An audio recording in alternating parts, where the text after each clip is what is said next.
Decidimos, vendo a situación na que se encontra o idioma no país, a necesidade de mobilizar dunha maneira especial, masiva mesmo, iso pensamos que pode ser unha resposta, ter unha resposta moi positiva polos galegos e as galegas, convocar unha manifestación que será non o 17, senón o 18, que será o domingo de maio, co lema polo direito a vivirmos en galego. Creemos que é un lema moi positivo, moi aberto, que todos e todas as galegas se poden sentir identificados con el, mesmo a xente que non fala habitualmente o galego, entende que é un dereito que como país con lingua propia temos e que non podemos deixar de exercer. Pois por iso facemos un convite moi especial, mesmo a todas aquelas persoas que nunca acudiron a unha movilización deste tipo, que nunca acudiron a unha manifestación en prol da lingua, que acudan este 18 de maio. Non pensamos que a situación está moi complicada, vemos recortados cada día os nosos dereitos lingüísticos os e as galegofalantes e pensamos que é un momento onde toda aquela persoa que pensa e que defende que o noso idioma é o galego e que é un dereito fundamental poder vivir habitualmente e sin ningún tipo de problema nel, que acuda. Non é un pouco o chamamento que queremos facer tamén hoxe aquí. Os contidos da manifestación o van agora a explicar un pouco máis Fran e Carlos. Ben, pois moitas grazas a todas e todos pola vosa presenza, como non. Nós desde a Mesa pola Normalización Lingüística tamén, como ven sendo habitual, cando convocamos este tipo de movilizacións, pois queremos evidentemente achegar esa movilización ao conxunto da sociedade galega. Como xa se explicou, queremos que participe desa movilización toda a sociedade, é dicir, sen ningún tipo de distinción. Queremos que sexa unha movilización cidadá no mellor desa convocatoria a toda a pluralidade de organizacións, de entidades, de colectivos sociais, cidadáns que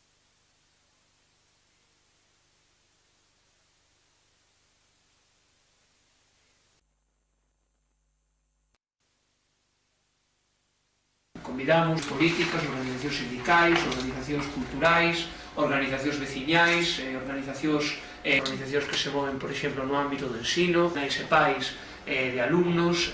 os propios centros de ensino tamén, os equipos de normativos que desde a Mesa pola Normalización Lingüística temos, e tamén que pode ser unha movilización apoiada a nivel instituciones e veciños, e pensamos neste sentido que unha movilización apoiada por un grande número de moitos cidadáns e de moitas cidadás, de concellos urbanos e, por suposto, tamén nos por iso, como xa temos feito en outras ocasións, ímonos para animalos a que apoien esta convocatoria e xeneradamente como consideraren oportuno, mocións ou tamén, como non, a través de bandos polos cales poidan animar as veciñas e veciños a participarem. A vosa presenza nesta conferencia de prensa doxe, na que tal como sinaron os compañeiros, o que facemos é un chamamento a unha grande mobilización nacional en defensa da lingua galega o próximo 18 de maio, que vai ter o percorrido habitual, de sair ás 12 do mediodía desde a Alameda para finalizar na praza da Quintana. A Mesa pola Normalización Lingüística, que como é sabido unha organización en defensa que ten como bandeira a defensa da lingua galega e que é nestes momentos a principal organización cultural de Galiza no referido a número de socios, temos 3.300 socios e socias. Nos seus 22 anos de historia protagonizou diferentes movilizacións en defensa do noso idioma, como é sabido. De feito, as maiores movilizacións en defensa do galego, o número de participantes na democracia foron as convocadas pola Mesa pola Normalización Lingüística. A nosa vontade nesta convocatoria é tentar superarnos mesmo o que foron movilizacións anteriores e conseguirmos que a inmensa maioría da sociedade galega que sente sensibilidade co noso idioma participe nesa manifestación, sexa ben directamente, tomando as rúas da capital de Galiza, de Santiago, o próximo 18 de maio, como tamén a través do seu apoio ao manifesto que imos aprobar na Asamblea Xeral que a nosa organización vai celebrar o próximo sábado. De nós depende de todos os galegos e de todas as galegas que o galego teña futuro, E por iso entendemos desde a Mesa pola Normalización Lingüística que nestes momentos é necesario, especialmente necesaria, unha grande movilización social con ese lema tan sinxelo de polo dereito a vivirmos en galego. Tan sinxelo, mas lamentablemente aínda tan impracticable. Os tres grandes obxectivos que temos a Mesa pola Normalización Lingüística nesta movilización, a hora de gañarmos a batalla dialéctica, en primer lugar, lembrar aos poderes públicos e instar aos poderes públicos a que cumpran a legislación lingüística que nos diferentes ámbitos continúa a ser incumprida en todo o que ten en defensa do noso idioma, sexa no ámbito do ensino, no ámbito do dereito do cidadán a unha administración na que poida expresarse no seu propio idioma. Temos que lembrar máis unha vez como hai ditames a nivel europeo do Consello de Europa que sinalan que en Galiza non se están a cumprir os dereitos dos cidadáns mesmo a hora de poder comunicarse en galego coa administración, singularmente coa administración do Estado e coa administración de Xustiza. E como tamén hai informes do Consello de Europa lembrando que en Galiza non se están a cumprir os mínimos asumidos polo Estado español de defensa das linguas diferentes ao castelán, non? En segundo lugar, en primer lugar, que as leis están para ser respeitadas, a legislación lingüística está para ser respeitada. En segundo lugar, que deben existir as garantías para poder vivir en galego en calquera ámbito da vida social. O galego ten que deixar de ser lingua propia no papel e lingua cooficial no papel para ser de verdade lingua propia e lingua cooficial na realidade do día a día. En terceiro lugar, lembrarmos, exclamarmos, que o galego é o idioma natural de Galiza. O galego é o único idioma natural de Galiza. Ou,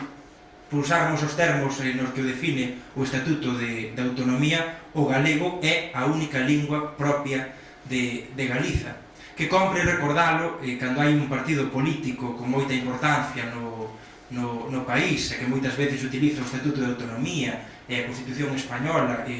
parece como espantallos para meter medo, pero que na actualidade, no que é a súa práctica na actualidade,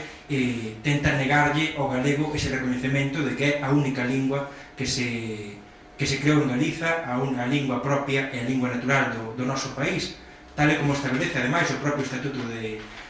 Autonomía en vigor, e do que se derivan evidentemente unha serie de dereitos e de obrigas á administración, aos poderes públicos, para garantir os dereitos dos cidadáns a podermos vivir na nosa lingua, o galego. Na nosa lingua, na lingua de todos os galegos e de todas as galegas. Mesmo aqueles galegos e galegas que non falan galego no seu día a día, senten o galego como lingua propia, como lingua que nos une, como unha lingua que nos une a todos os galegos e a todas as galegas. Tamén a todas as persoas queremos animalas a que participen nesta movilización e que apoien esta movilización do próximo día 18 de maio. Non sei se tedes algunha pregunta. Quería che preguntar como avalias a situación do galego nos medios de comunicación, se crees que se produciu algún avance desde que chegou a Pablo Goberno. Nos medios de comunicación de titularidade pública sí que entendemos que houbo algúns adiantos no relativo á titularidade autonómica concretamente, aínda que, como é sabido, aínda non chegan aos mínimos requeridos aos obxectivos requeridos pola nosa organización, estipulados tamén no Plan Xeral de Normalización da Lingua Galega, que foi aprobado por unanimidade no ano 2004, non? Entón, nese sentido, aínda que observamos que houve melloras sustanciais na radio galega e na televisión galega, que tamén queda un camiño importantísimo por percorrer para que consigan ser de verdade uns medios dinamizadores en favor da nosa lingua. Nos medios de titularidade pública do Estado, claro, aí xa non temos que falar tanto do goberno autonómico, ainda que ten evidentes responsabilidades, sí que hai que constatar un claro retroceso, non? En Radio Nacional e en Televisión Española estamos nos mínimos históricos de toda a democracia. Nunca se utilizou tan pouco o galego en Televisión Española como na actualidade. E E claro, iso é dando as costas a acordos do Parlamento galego por unanimidade, a reivindicación dos traballadores e da inmensa maioría da sociedade galega. Nese sentido, desde a nosa organización xa temos reivindicado que notase máis, desde logo, a utilidade pública, o servizo público de Radio Nacional e Televisión Española, pois na utilización do galego que, por exemplo, en determinados programas de sucesos que seguen acaparando as grellas da súa programación. No relativo aos medios de titularidade privada, nós xa temos insistido en diferentes ocasións o que é a responsabilidade do goberno galego, cando menos para garantir que aquelas subvencións que se utilizan que teñen como fin, como finalidade a promoción do galego, que realmente sirvan para este fin e que, por tanto, se observe unha progresividade na mellora do galego naqueles medios que reciben subvencións. É unha cuestión de mínimos que, lamentablemente, a día de hoxe non está a ser cumprida. E aí, en fin, a presidencia da Xunta, da que dependen a Secretaría Xeral de Comunicación e a Secretaría Xeral de Política Lingüística, teñen responsabilidades evidentes neste problema, que esteamos nos niveis de uso do galego que son semellantes aos que había na prensa escrita, semellantes aos que existían na transición, cando non inferiores, cando na transición non existían subvencións, na actualidade sí, pois xa dá cando menos para reflexionarnos. E, por tanto, compre que o goberno reflexione e tome as medidas oportunas. Dende o ano pasado houve certos feitos ou acontecementos que afectan directamente á mesa. Por exemplo, apareceu no panorama mediático unha asociación que é Galicia Bilingüe, que recolleu sinaturas denunciando a imposición lingüística. En medios nacionais, onte hoxe, en portadas, se fala do galego, da imposición lingüística. Credes que isto pode animar a xente a acudir á manifestación ou como valores todo o que sucedeu este ano en relación coa lingua e a polémica, por exemplo, co ensino? Sí, hai un discurso cínico amparado e promovido polo Partido Popular,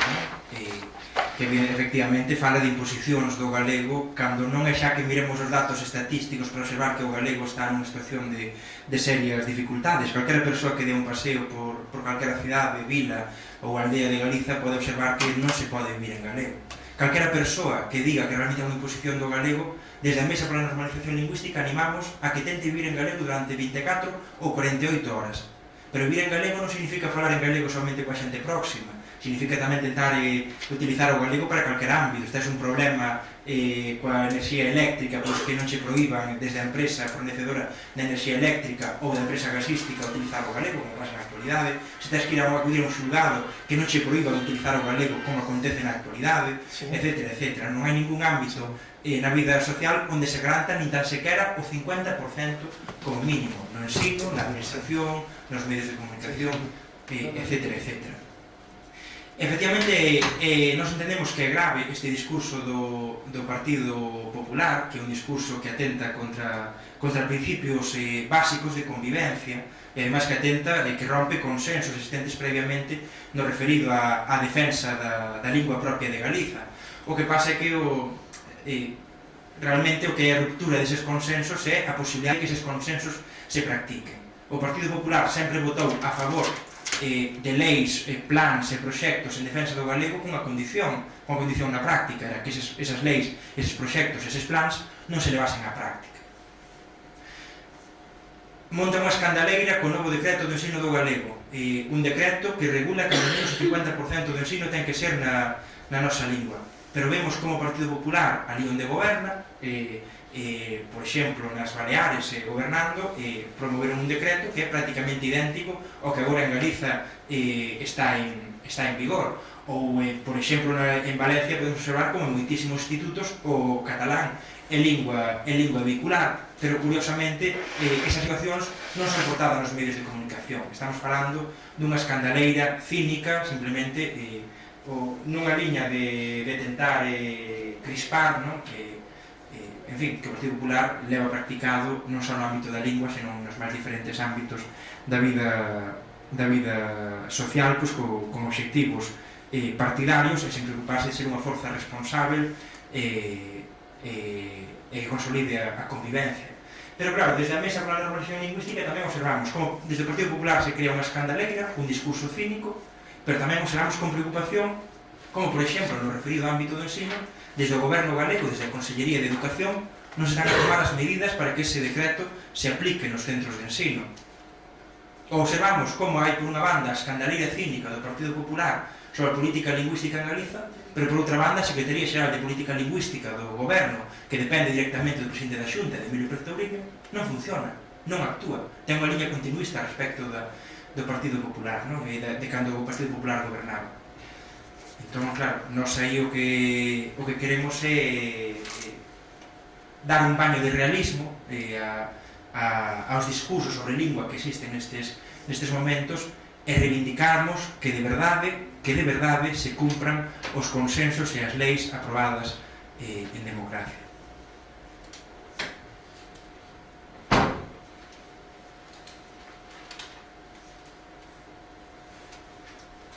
Non sei se hai unha outra